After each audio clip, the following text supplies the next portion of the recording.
अस्सलाम वालेकुम दोस्तों, छुट्टी का दिन, सुबह का वक्त, एक स्टोरी की तलाश में भटकता हुआ रेगिस्तान में। और इस वक्त चारों तरफ खामोशी, चिड़ियों की आवाज़ें और सामने से उगता हुआ सूरज। ये है यहाँ का मंज़र।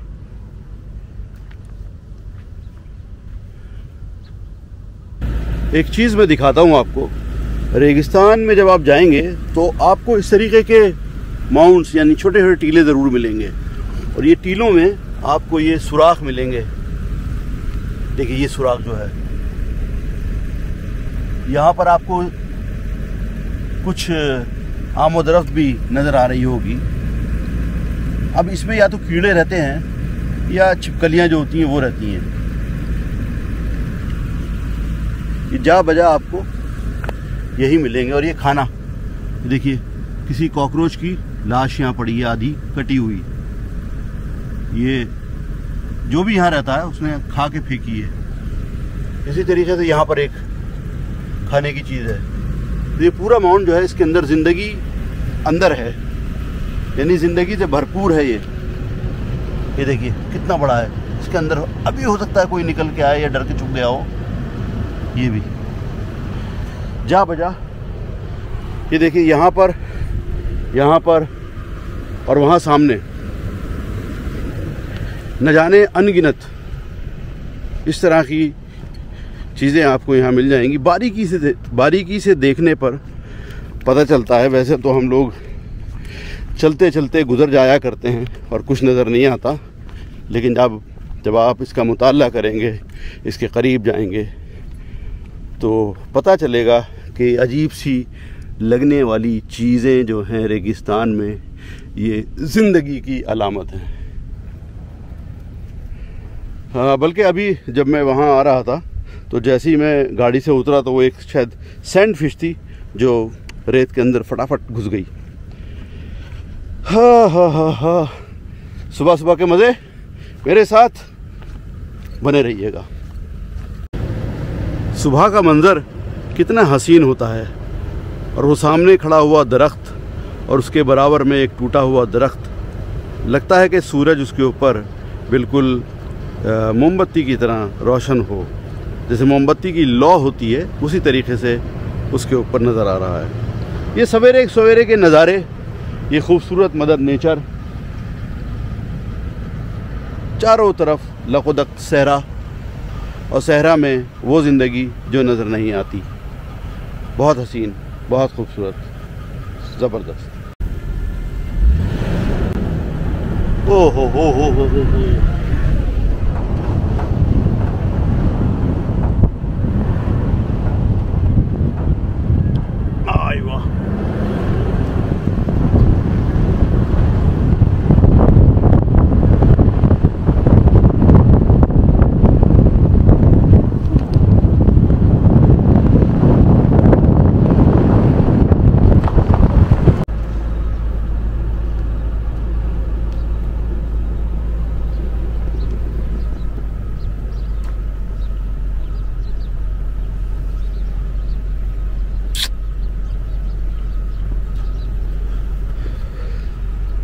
हैरत से मुझे देखती हुई,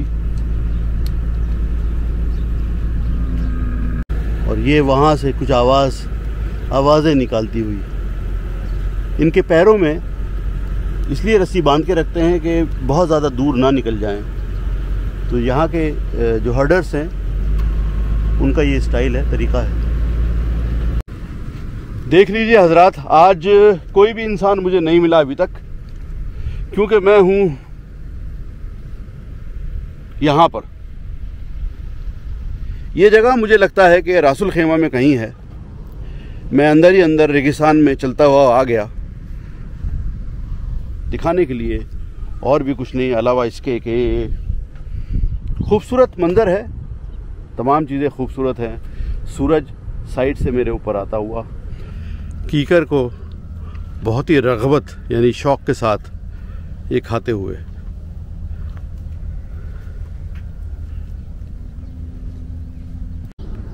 एक दरवाज़ा जिस पे कभी रौनकें रहा करती होंगी। अब कीकर के दरख्त की एक शाख ने उसके सामने डेरा जमा लिया है और रास्ता बंद। ये चंद सोफ़े जो गवाही देते हैं उन मीटिंग्स की, उन बैठकों की कि जिन पर लोग विराजमान होते होंगे, बच्चे खेलते होंगे, वो चले गए और इनको यहीं छोड़ गए। ये सोफ़े, टूटे हुए सोफ़े याद करते होंगे उन लम्हात को, खट्टे मीठे मोहब्बत वाले, परेशानी के जिसके ये गवाह हैं और जिनके लिए ये गवाह हैं, बस वही गायब है। जो ज़िंदगी फ़ानी है, इसको मौत, हर वो इंसान जो ज़िंदा है, हर वो ज़िंदगी जो अभी हरकत में है, उसको मौत आनी ही आनी है। आज की स्टोरी ना चाहते हुए भी उजड़े दयार की सी हो गई।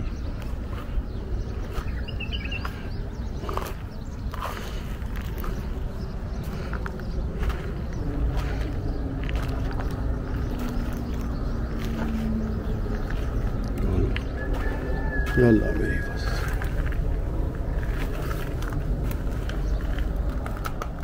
अंदर अनस्टेबल है, इसलिए मैं अंदर नहीं जाऊंगा।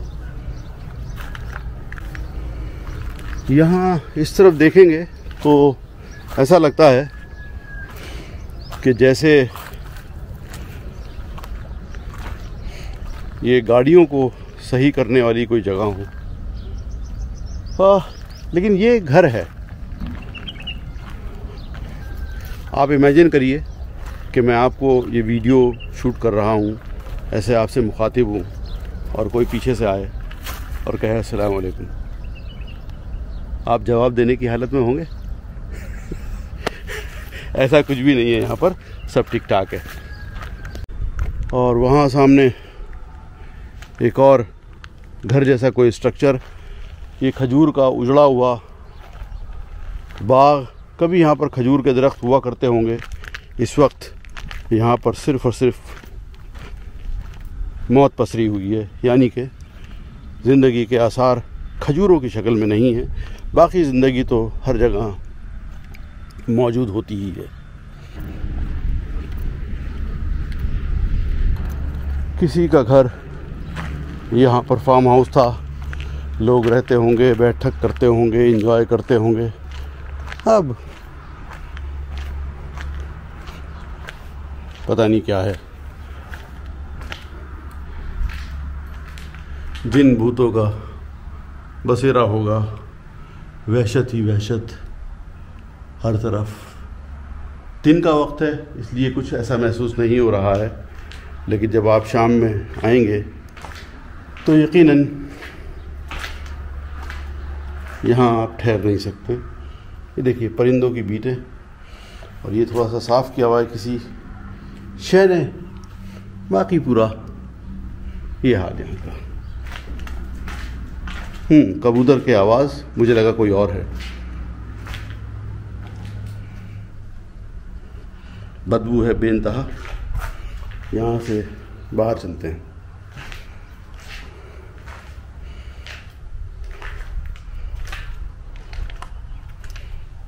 कोई चीज़ जब उजाड़ हो जाती है तो इस तरीके से होती है। ये दाग दाग उजाला, ये शब गुज़ीदा सहर, वो इंतज़ार था जिसका, ये वो सहर तो नहीं, ये वो सहर तो नहीं जिसकी आरज़ू लेकर चले थे यार के मिल जाएगी कहीं न कहीं। फलक के दश्त में तारों की आखिरी मंजिल, कहीं तो होगा, कहीं तो होगा, कहीं तो होगा शब सुस्त मौज का साहिल, और कहीं तो जाके रुकेगा सफ़ीनाए गम दिल, कहीं तो जाके रुकेगा सफ़ीनाए गम दिल। ये दाग दाग उजाला, ये शब गुज़ीदा सहर। बहुत उम्दा ये फैज़ साहब का कलाम था। हर जगह खामोशी हर जगह वीराना, हर जगह उजाड़। आज तो सिर्फ यही नसीब में आया है, यही हमारे हत्थे चढ़ा है। यहाँ पर भी वही उजाड़, देख लीजिए, कुछ भी नहीं। चलिए, कभी कभी ऐसा भी होता है ज़िंदगी में, सावन का महीना हमेशा नहीं रहता, कभी कभी खिज़ां भी आती है, और खिज़ां जब आती है तो साथ में बहार लाती है। अपनी अपनी बहारों का इंतज़ार करते हैं। चलिए, कमरे से कहीं निकलते हैं और कहीं चलते हैं। दोस्तों, आज की स्टोरी तो यही थी कि मैं भटकता रहा, मुझे कोई इंसान ना मिला। अब जबकि कुछ नहीं मिला तो चलिए आपसे कुछ बातें कर लूँ। पहली बात, ये स्टोरीज़ मैं क्यों करता हूँ और ये स्टोरीज़ लोगों को बहुत ज़्यादा पसंद क्यों नहीं आती हैं? उसकी एक वजह है कि मैं आम आदमी की स्टोरी करता हूँ। मैं ज़िंदगी के उस हिस्से की स्टोरी करना पसंद करता हूँ। आपको लेके घूमता हूँ जंगलों में, बयाबानों में, जहाँ पर हकीकत और सिर्फ हकीकत नज़र आती है, और ऐसी हकीकत जिसको हम आम ज़िंदगी में, रोज़मर्रा की ज़िंदगी में तकरीबन नज़रअंदाज कर देते हैं। ये बहुत साल तक मेरी पहली वजह रही, लेकिन जो मेरी दूसरी वजह थी वो अब मेरी पहली वजह बन गई है। मुझे मालूम है इसको बहुत ज़्यादा लोग नहीं देखते, लेकिन सबसे इम्पॉर्टेंट चीज़ जो मैं स्टोरीज़ करता हूँ उनको कौन देखता है? मेरी माँ, मेरी वालदा उनको देखती हैं। इंस्टाग्राम पर स्टोरीज़ पहले आती हैं, लेकिन यूट्यूब पे जो मेरा चैनल है सफ़रनामा, उसमें ये स्टोरीज़ प्लस सफ़रनामे जो हैं, बहुत सारे वीडियोज़ हैं, तकरीबन 200 के करीब वीडियोज़ वहाँ पर अपलोड किए हुए हैं। तो जब से बात मुझे मालूम चली तो मुझे लगा कि मेरी ज़िंदगी का जो मकसद है वो पूरा हो गया। टेलीफोन के ज़रिए नहीं, वीडियोस के ज़रिए मैं अपनी माँ के सामने रहता हूँ, वो मुझे देखती हैं, वो खुश होती हैं, उनको एहसास नहीं होता अकेलेपन का। वो खुश होती हैं तो मुझे भी थोड़ा सुकून मिलता है। तो भले ही मेरी वीडियोस आप लोगों को पसंद ना आए, आप ना देखें, आप लोगों का जो भी लोग देखते हैं उनका बहुत बहुत शुक्रिया, और नहीं भी देखते हैं तो मुझे ज़्यादा फ़र्क इसलिए नहीं पड़ता क्योंकि मेरी माँ तो देखती हैं, और जिसके पास भी माँ मौजूद है उनसे दरख्वास्त है कि दुआएं ले लें। ये एक ऐसा ख़जाना है जिससे आप जितना भी निकालेंगे बहुत कम होगा, और जिसके पास माँ मौजूद नहीं है तो वो उनके लिए दुआएं करें, उनके नाम के सदक़े करें, जो कि सदक़ा जारिया है, और इसाले सवाब उन तक पहुँचाए। बहरहाल, उम्मीद करता हूँ ये लॉजिक, ये रीज़न जो आज तक मैंने बताई नहीं थी, आज मैं आप लोगों को बता रहा हूँ। क्या कह सकता हूँ, माँ के बिना तो कुछ भी नहीं है ना। तो माँ के लिए तमाम स्टोरीज इंशाल्लाह ताला मिलता हूँ फिर किसी और वक्त, किसी और स्टोरी के साथ। इजाज़त दीजिए। खुदा हाफिज़। अस्सलाम वालेकुम रहमतुल्लाहि व बरकातुहू।